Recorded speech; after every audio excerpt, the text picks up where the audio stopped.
दोस्तों, मेरा नाम है कुमकुम बिनवाल।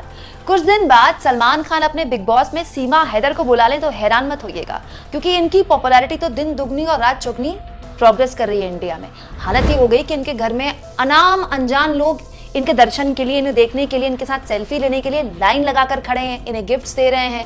इनके ससुर जी बाकायदा रजिस्टर में लिख रहे हैं लोगों के नाम, और जिनको इजाजत ससुर जी दे रहे हैं वही सीमा भाभी से मिल पा रहे हैं। तो ये सीमा भाभी जो कि अपने 4 बच्चों को लेकर पाकिस्तान से भारत आई हैं, क्या वाकई इनकी बातों पर विश्वास किया जाए?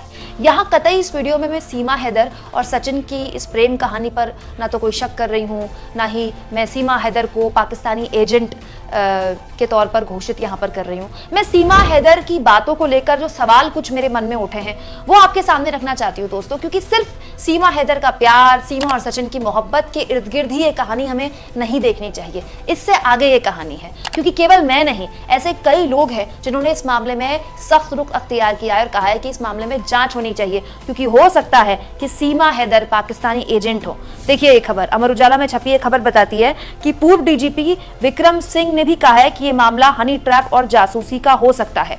तो फिर वो कौन सी चीजें हैं जिसको लेकर हम भारतीयों को अब तक शक नहीं हुआ? दोस्तों, सीमा हैदर के बहुत सारे इंटरव्यूज आपने भी देखे होंगे, मैंने भी देख लिए।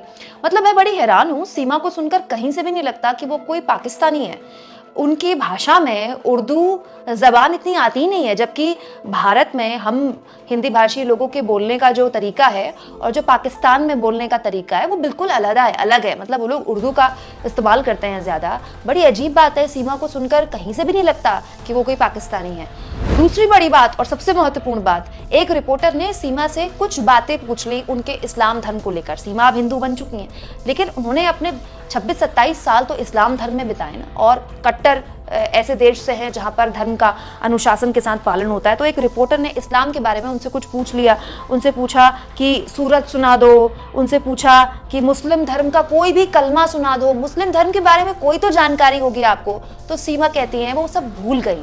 मतलब ऐसा कैसे हो सकता है कि एक इंसान की 27 साल की जिंदगी एक धर्म के इर्द गिर्द कटी हो और उस धर्म के बारे में उसे कुछ पता ही ना हो? सबसे महत्वपूर्ण बात दोस्तों, हम इस बात को कैसे अपने गले के नीचे उतार लें कि सीमा अवैध रूप से भारत में घुसी हैं। दोस्तों, हम कहते हैं कि हमारे जो बॉर्डर्स हैं वो फुल प्रूफ हैं, उनमें सुरक्षा में कोई चूक नहीं है। तो फिर सीमा हैदर का अकेले पाकिस्तान से ग्रेटर नोएडा पहुंच जाना 4 बच्चों को लेकर, ये इससे बड़ी चूक और क्या होगी? हम इसको कैसे नेग्लेक्ट कर सकते हैं? हमारी राष्ट्रीय सुरक्षा को एक बहुत बड़ा खतरा है।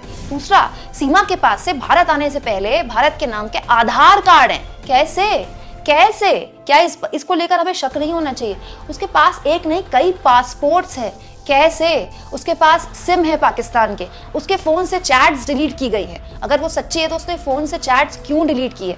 ये बहुत सारी बातें हैं दोस्तों जो शक पैदा करती है। दोस्तों, यही शक पूर्व डीजीपी विक्रम सिंह के जहन में भी आया, जिन्होंने कहा है कि ये मामला हनी ट्रैप का हो सकता है और इस महिला का नार्को टेस्ट होना चाहिए। पूर्व डीजीपी विक्रम सिंह कहते हैं कि मोहब्बत के नाम पर तो कोई भी जासूसी करने के लिए भारत में एंट्री ले सकता है। केंद्रीय एजेंसियों को इस पूरे मामले में गंभीरता से जांच करना चाहिए और समझना चाहिए कि आगे भारत के रास्ते ये औरत यहाँ पर आ कैसे गई।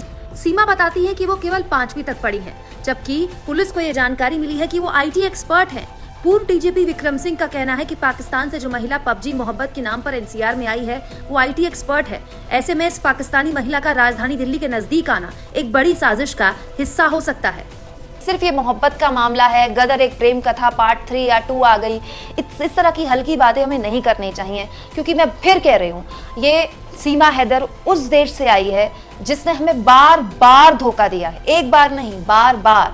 और एक बार प्रॉपरली जांच हो जाए, जांच के बाद दूध का दूध पानी का पानी हो जाए, उसके बाद आप रख लीजिए जिसको रखना है, आप दे दीजिए जिसको नागरिकता देनी है।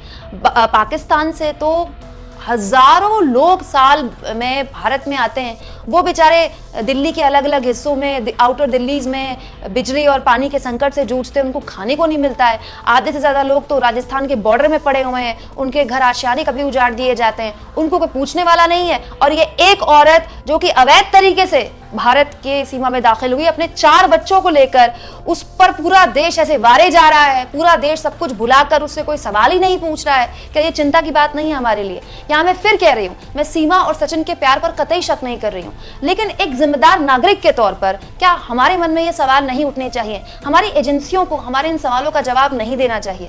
आप इस मुद्दे पर क्या सोचते हैं दोस्तों? कमेंट बॉक्स में जरूर लिखें। चैनल को ज्वाइन भी करें, सब्सक्राइब भी करें और हर वीडियो में दिए गए थैंक्स के ऑप्शन का भी इस्तेमाल करें।